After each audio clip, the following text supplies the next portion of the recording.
넘어가 보겠습니다.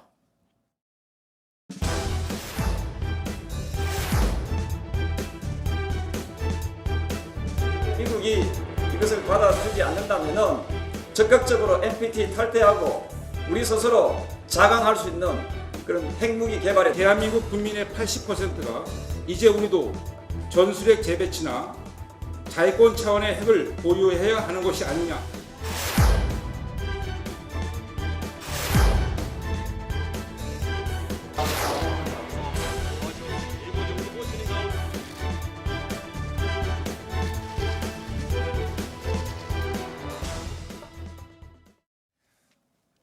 네, 어제 그리고 또 그제 자유한국당 내에서는 전술핵 재배치를 해야 한다.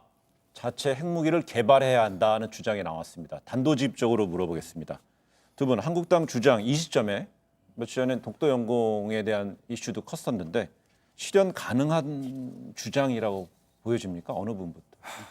좀 전에 이제 그 이동관 수석께서 먼저 말씀하셨으니까 제가 먼저 말씀을 드리겠는데 좀 현실성 있는 얘기 좀 했으면 좋겠어요. 무슨 이야기냐면 이거는 그러니까 찬성한다 그러니까 반대한다를 떠나서 비현실적인 얘기거든요. 네. 비현실적인 얘기를 왜 이렇게 진지하게 하시는지 저는 모르겠고 두 번째 진지하게요? 네, 두 번째는 뭐냐면 이게 지금 처음 나온 얘기가 아니에요.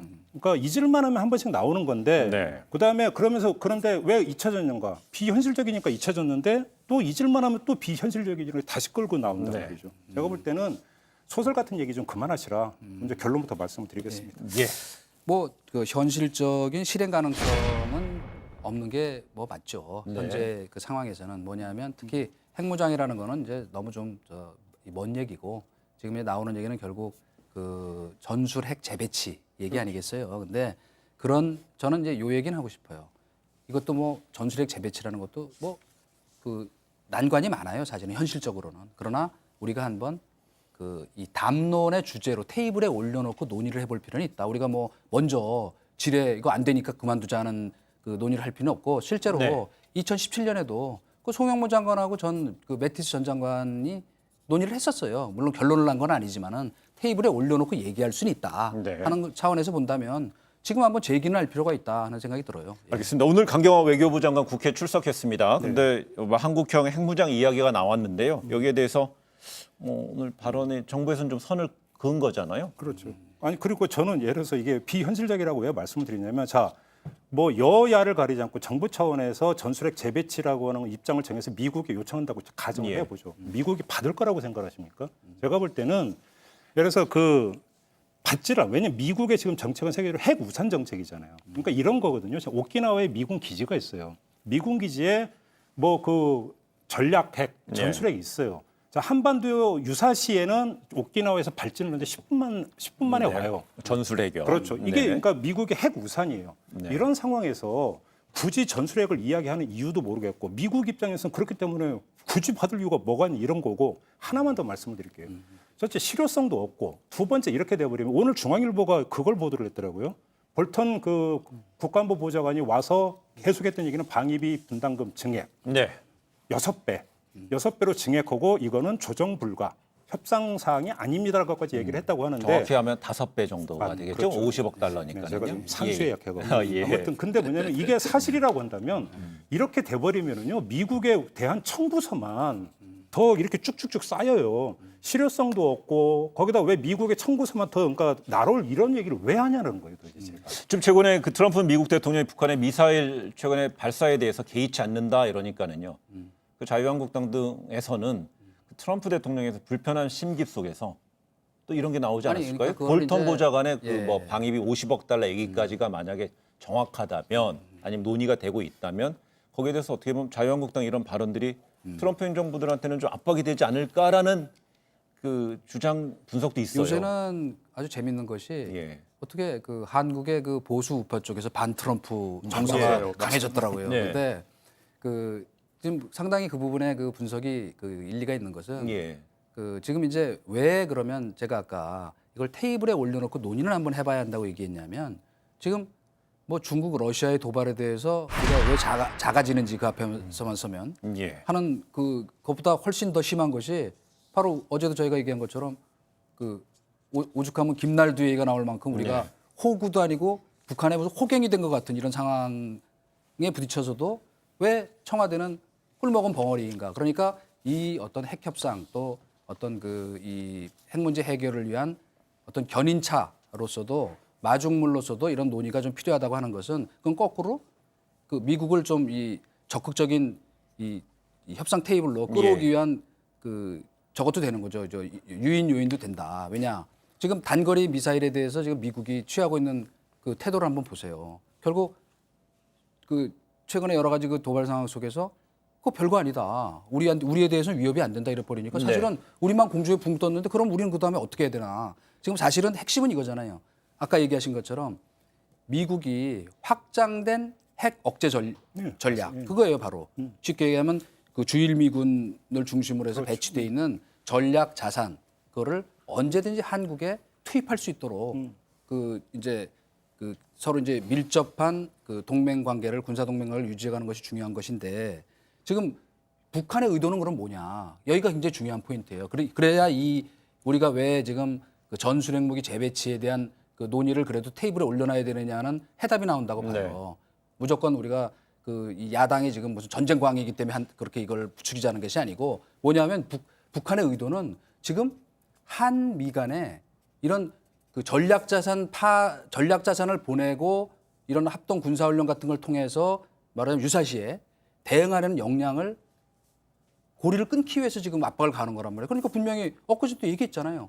이 남조선의 그 말하자면 이 호전 군사 도발 세력에 대한 경고다. 이 미사일 도발이 이렇게까지 얘기하니까 이런 상황에서 그럼 우리는 정부도 안 나서는데 야당이 이거야말로 아까 좋은 얘기하셨어요. 불매운동처럼 지금 청와대와 여권은 이런 야당의 의견을 오히려 역할분담 차원에서 야 이런 얘기까지 나오는데 니네 좀 저 잘 좀 해라고 북한을 오히려 그런데 그렇죠. 압박하는 그런데 그런데 말이죠. 그런데 말이죠. 중앙일보에서 보도한 50억 달러 볼턴이 와서 50억 달러를 청구하는 협상을 진행했다 그러면은요.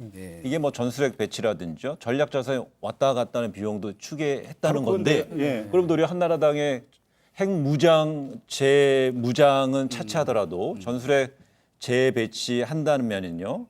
결국 트럼프 행정부한테 더 어떤 그 방위비 압박하는 빌미를 제공하지 않을까요? 제가 지금 그 자유한국당에서요? 말씀 드리려고 했는데 뭐냐면 조금 전에 그 이수석께서 자칫하면 북한의 호갱이 될 수 있다는 표현을 하셨는데 호갱이라는 단어가 제가 오늘의 키워드예요. 뭐냐면 자칫하면 제가 볼 때는 미국의 호갱이 될 수 있어요. 우리나라가. 무슨 이야기냐면 전술핵 재배치를 착 요구를 하면 무슨 이야기냐면 어차피 안 되는데 결국 우리가 의리되어 버리는 순간에 지금 그 요번에 올해 방위비 분담금 협상 과정에서도 그러니까 상당히 진통을 겪었던 것 중에 하나가 전략자산 전개 비용을 내놔라. 미국에서.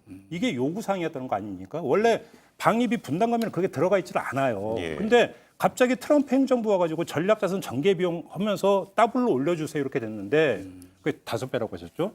5배까지 가면서 여기에다가 우리가 전술핵 어떻게 좀 재배치 안 되겠어요? 이렇게 돼버리는 순간에 갑이 되면서 온갖 요구 여기다가 이래서 보려면 그 전략자산 전개 비용뿐만 아니라 그게 아니라 이건 어려우니까 대신 이런 첨단 무기 한번 니네 사봐. 사면 어떻게 우리 허가해 줄게. 그러면서 계속 어떤 거 무기 팔고 이렇게 돼버리면 제가 볼 때는 미국의 호객이 될 가능성이 훨씬 더 높다. 이 점도 함께 봐야 된다. 해석이 다르군요. 아니 그런데 지금 이제 뭐 그 지적 뭐 일리가 없는 건 아니에요. 사실은. 그러나 우리는 이미 충분히 미국의 무기 요구하는 것 이상으로 사들이고 있고 지금 그 이제 핵심적인 제가 지적하고 싶은 것 중에 하나가 뭐냐면 이거예요. 지금 그 어디 언론에 지금 5배 인상하라고 요구가 이제 있었다 하는 거에 저희가 이 말리면 안 돼요. 왜냐하면 동의해요. 왜냐하면 지난번에도 방위비 증액 뭐 처음에는 무슨 아까 얘기한 대로 그 전략자산 전개 비용까지 내놓으라 그리고 뭐 난리 쳤지만 결국 1조 원 8% 정도 올리는 걸로 억제하는 걸로 끝났거든요. 미국도 그렇게 뭐 대통령 혼자 마음대로 하는 것도 아니고 이거는 제가 보기에는 저희 여론을 떠보기 위한 카드거든요. 대신 갱신 기간을 1년으로 줄여버리죠. 물론 그러니까 휘둘릴 필요는 없다는 것이고. 정리하겠습니다. 오늘 중앙일보 관련 보도에 대해서 강경화 외교장관이요. 그 한국형 핵무장 등에 대해서는 전혀 고려 대상이 아니다. 비핵화에 대해서는 트럼프 미국 대통령이나 폼페이오 장관의 발언이 있지만 완전한 비핵화라는 공통된 입장을 유지 중이다라는 이야기를 했습니다. 그래서 저희가 지금 야권 일각에서 나오고 있는 전술핵 재배치 그다음에 핵 재무장론에 대해 이야기를 나눠봤는데요. 그럼 마지막으로 한마디 한번 정리해 보면서 오늘 이야기 마무리해 보겠습니다. 김종 짧게 말씀드리겠습니다. 그렇게 핵무장을 주장하는 분들한테 드리는 말씀인데요. 하고 싶으면 해보세요. 되나? 안 된다는 안 된다는 거. 비현실적이라는 네, 이야기. 짧고 굵게 이렇게만 말씀드리겠습니다. 예, 이정희 씨. 그 사실 이 저 핵무기 재배치 주장은 그걸 북한 때문에 나온 거잖아요. 근데 최근 1년의 쭉 상황을 보면 이 생각이 드네요. 저희가 친구가 여러 가지가 있거든요. 예. 좋은 친구, 나쁜 친구, 그다음에 아주 훌륭한 적이지만 괜찮은 사람. 훌륭한 적? 그다음에 진짜 악질적인 나쁜 적이 있어요. 근데 지금 북한은 뭐냐면 우리한테 나쁜 친구예요. 최악의 파트너거든. 뭐냐? 뭐 남북 화해한다고 뭐 작년에 군사 합의하고 다 저 했더니 이제 와서 계속 우리 뒤통수를 치고 있잖아요. 그렇기 때문에 이 나쁜 친구와의 관계 정리 차원에서도 이 전술핵 재배치 카드를 잘 활용해야 된다는 말씀이에요. 제 말은 그것이 현실적으로 가능하냐 안 하냐 하는 건 별개의 문제고. 네. 네, 최근에 일련의 한반도를 둘러싼 경제 전쟁, 뭐 일본 경제 전쟁이라는 이야기도 하잖아요. 경제 전쟁, 또 안보 위기 이런 속에서 다시 핵이란 또 용어가 다시 등장했습니다. 거기에 관련한 얘기를 나눠봤는데 여기서 뭐 차분한 대응, 그다음에 뭐 심도 있는 논의를 떠나서 이게 왜 나왔을까 이런 시점에 거기에 대해서 한번 뭐 시청자 여러분들도 한번 생각해볼 어떤 주제가 아닌가 싶습니다. 저희 라이브 설전은 오늘 여기서 마치겠습니다. 저희 내일 더 잘 준비해서 돌아오겠습니다. 고맙습니다.